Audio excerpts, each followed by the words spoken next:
Hello mga bossing, welcome po sa another video ng ating STEC receiver or yung ating STEC SB1 by PSII. Again, this is Anthony, technical support.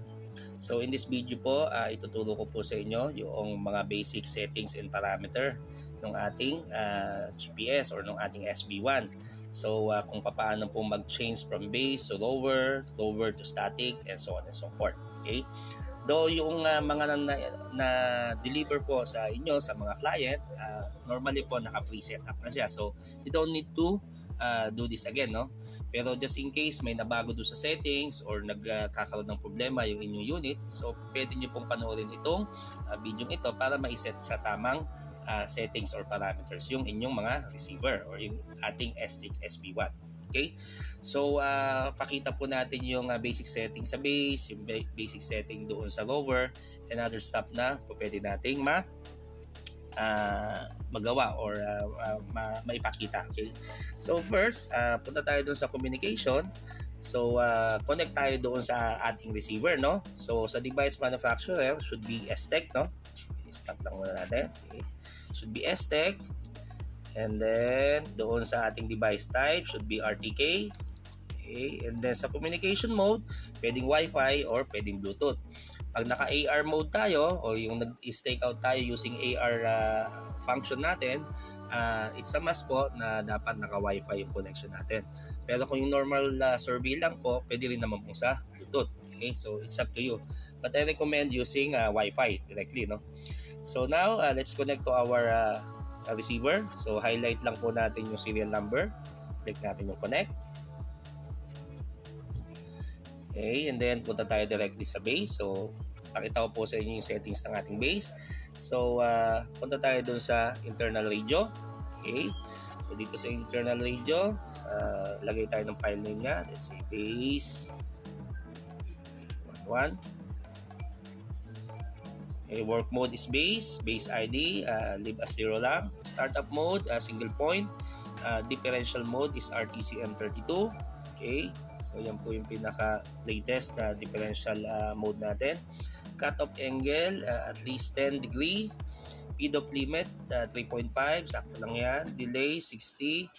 Base startup should be activated, no? Para po ang purpose po niyan is pagka pinower on natin yung base natin, automatically magtatrack ng satellite, and then once na meron na siyang yung minimum number of satellite na required niya, ay automatically magbo-broadcast na po siya ng collection. Okay? And then data link should be internal radio channel. So pwede tayong pumili from 1 to 7, or we can use user define kung may gusto kayong frequency. But I suggest just use from 1 to 7. Be sure lang po kung anong channel yung base natin. Dapat yun din pong channel yung ating rover. So let's stick with channel 1. Okay. And then protocol, PCC-EOT SATEL 19200. So it's a must po yun. So wag po nating papalitan, otherwise magkakaroon ng problem yung ating RTK or yung correction natin, no? Okay. FEC and scrambling, both off. Power should be high. Okay. And then click natin yung save and apply. Okay. So, mas-save na po sa configuration list yung ating mga isinet, and then later on, pwede po natin siya magamit para i-load natin siya para hindi natin isa-isang i-set yung mga parameters ulit. So, punta ka dyan sa configuration. So, makikita mo si base 111 yung ginawa natin. Select mo lang and then apply. Okay. So, yun lang po yung yung settings ng base natin. Very simple lang naman siya and very straightforward.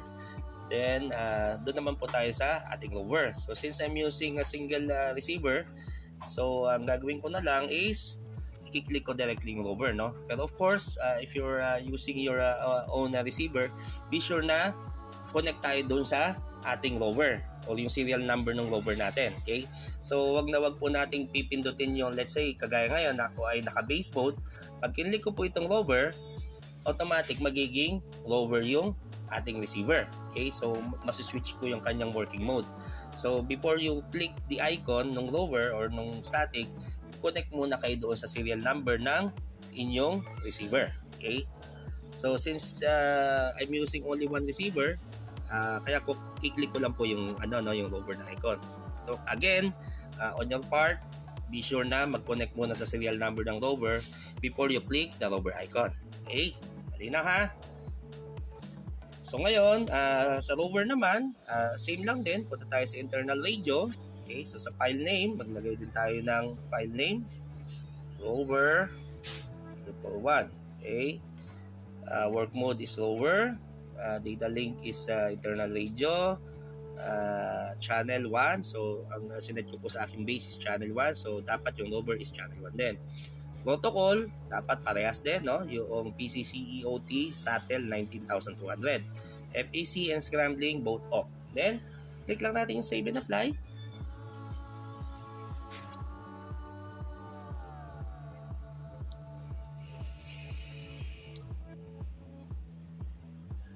Alright, so check natin sa configuration. So, nandito na po siya. Rover 111. So, anytime, pwede mong i-reload yung settings na yun by clicking apply.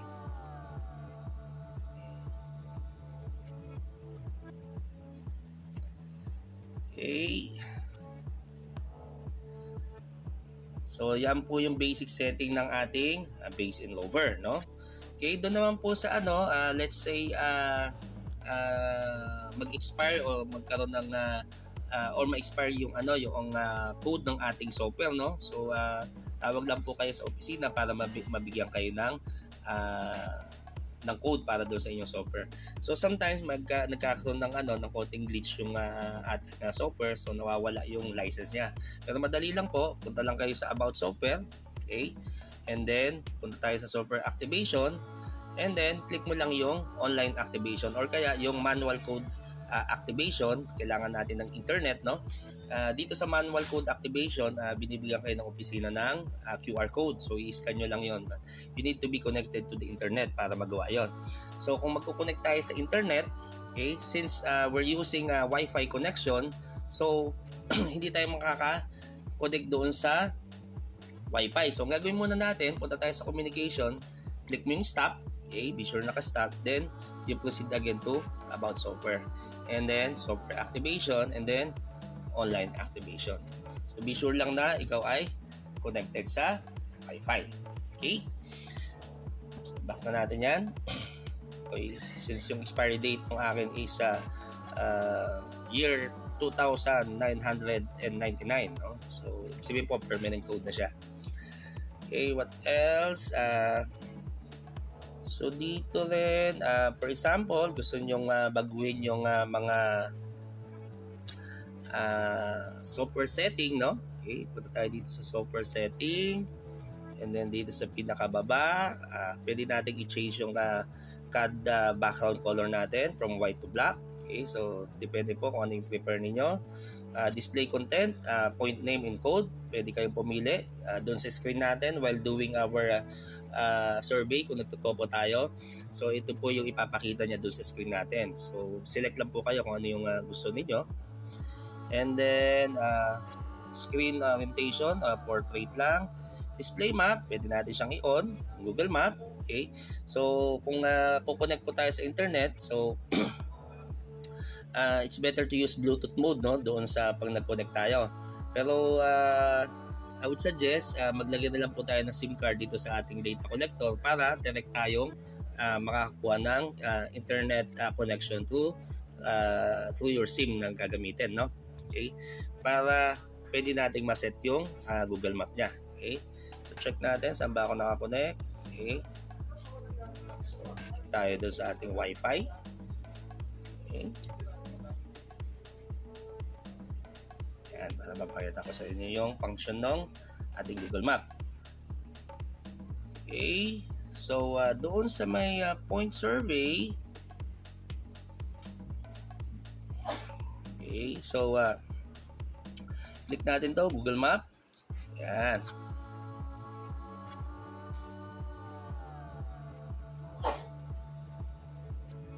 So, we are in the Philippines. By the way, indoor kasi ako ngayon, kaya yan. So, wala akong position, no? Okay. Yan. So, pwedeng vector map, pwedeng satellite map. Okay? So, kagandahan po dito, once na na-load mo na yan, automatic masasave na yan sa cache file natin. So, kahit wala ka ng internet doon sa site, hindi na siya mawawala. So, in a way, meron kang background while you're doing a survey, no?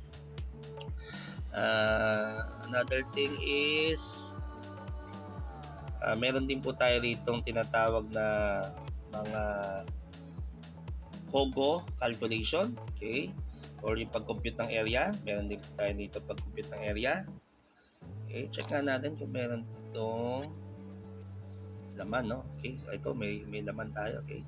So try natin mag-calculate ng area. Okay, so punta tayo dito sa perimeter and area. Okay, add. Okay, so click natin itong map selection.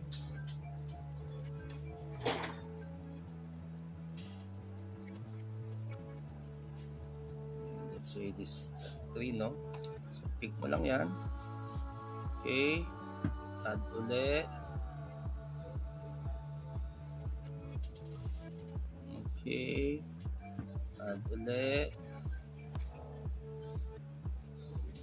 Okay, calculate. Okay, so yun, lalabas na po yung ating area. Okay, so maliit lang po kasi yung sample points natin, no? Okay. Okay, or kung gusto nyo, pwede tayong multi-select and then select from map. And then you pick the corner that na mga na-shot natin. Alright? Also, we can use some other HOGO calculation. Excuse me. Like for example, gusto nating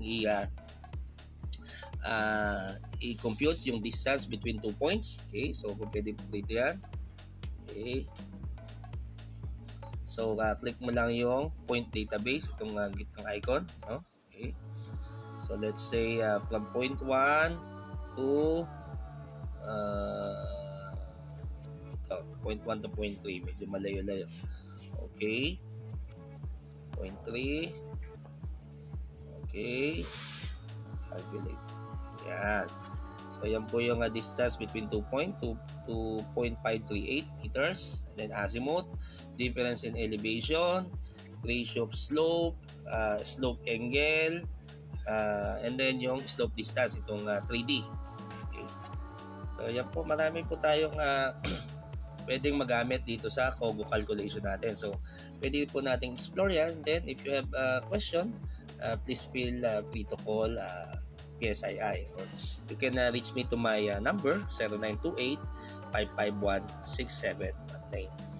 Okay, so siguro that's for now for this video. And then if you have any question or meron kayong gustong pagawa ng video, please send us a message or comment lang doon sa ating channel, no? Okay, again, thank you very much for watching. Again, this is Anthony. Thank you.